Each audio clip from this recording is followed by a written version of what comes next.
Hello and welcome to everyone. Blood pressure measurement is a cornerstone of health assessment, a vital sign that offers critical insights into cardiovascular well-being.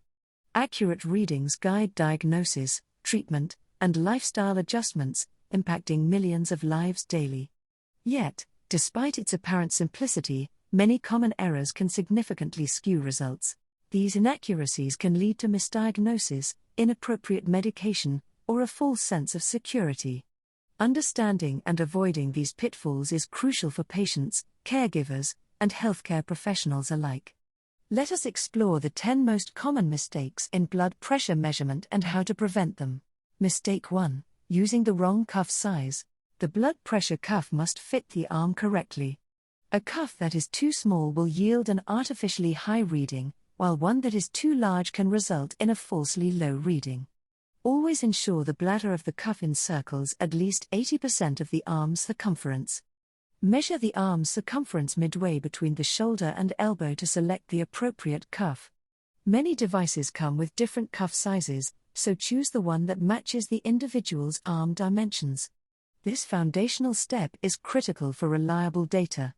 Mistake 2: incorrect patient positioning. The patient's body position profoundly affects blood pressure readings. The arm should be supported at heart level, whether sitting or lying down. If the arm is held too low, readings will be falsely high; if too high, they will be falsely low. Ensure the patient's back is supported, and their feet are flat on the floor, not dangling. Legs should be uncrossed.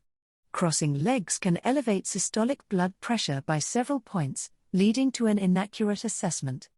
Mistake 3: talking during measurement. Engaging in conversation or even active listening during a blood pressure reading can significantly increase the numbers. Speech activates the sympathetic nervous system, causing a temporary rise in blood pressure. This can lead to an overestimation of true blood pressure. Advise the patient to remain silent and still throughout the measurement process. Encourage them to relax and breathe normally. This simple instruction helps ensure the reading reflects their resting blood pressure. Mistake 4: full bladder. A full bladder can cause discomfort and activate the sympathetic nervous system, leading to an elevated blood pressure reading. This physiological response can add several points to both systolic and diastolic measurements. Always encourage the patient to empty their bladder before the measurement. This small preparatory step contributes significantly to obtaining a more accurate and representative reading. It helps ensure the patient is as relaxed as possible. Mistake 5: recent caffeine, exercise, or smoking.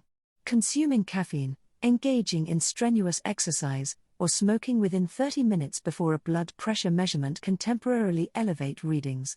These activities are known vasoconstrictors and stimulants, directly impacting cardiovascular function. Advise patients to avoid these activities for at least half an hour prior to their appointment or self-measurement. This waiting period allows the body to return to a baseline state, ensuring the reading is not artificially inflated. Mistake 6: measuring over clothing. Placing the blood pressure cuff over clothing, especially thick garments, can cushion the artery and interfere with proper compression. This often results in an artificially high reading, as the device struggles to accurately detect the pulse through the fabric. Always place the cuff directly on bare skin.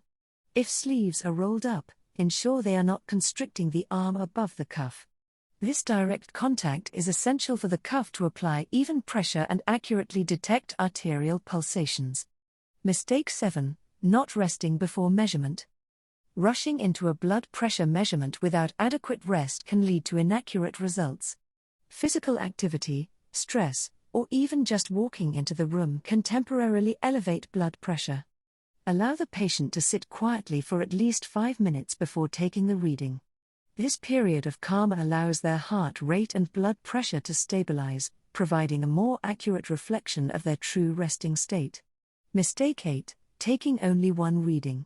A single blood pressure reading can be misleading due to momentary fluctuations or white coat hypertension.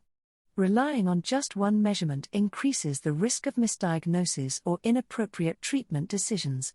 Always take at least 2 readings, spaced 1 to 2 minutes apart. If the readings differ significantly, Take a third. Average the readings to obtain a more reliable and representative blood pressure value. Mistake 9. Rapid deflation or inflation. Inflating the cuff too slowly or deflating it too quickly can lead to inaccurate readings. Slow inflation can cause venous congestion, while rapid deflation might miss the true systolic or diastolic points. Inflate the cuff quickly to about 20 to 30 mm of mercury above the expected systolic pressure. Deflate at a steady rate of approximately 2 to 3 mm of mercury per second. This controlled process ensures accurate detection of the carotid cough sounds. Mistake 10. Arm position relative to heart. Even with the arm supported, its vertical position relative to the heart is critical. If the arm is below heart level, gravity will cause blood to pool, leading to an artificially high reading. If it's above, the reading will be falsely low. Ensure the middle of the cuff is level with the patient's right atrium, roughly at the level of the fourth intercostal space. This anatomical alignment is crucial for obtaining a true representation of systemic blood pressure. These seemingly minor details collectively ensure the integrity of the measurement. Understanding and avoiding these 10 common mistakes is not merely about following a checklist, it is about ensuring the integrity of a vital health indicator. For patients, it means receiving the right care. For caregivers, it means providing effective support. For medical professionals, it means making informed, life-changing decisions. Accurate blood pressure measurement empowers us all to better manage cardiovascular health. By paying attention to these details, we contribute to more precise diagnoses, more effective treatments, and ultimately, healthier lives. Let us commit to precision in every measurement, for the well-being of every individual. Thank you for watching. Don't forget to like, comment, share and subscribe the video and press bell icon for more health and fitness tips and information. See you in next video.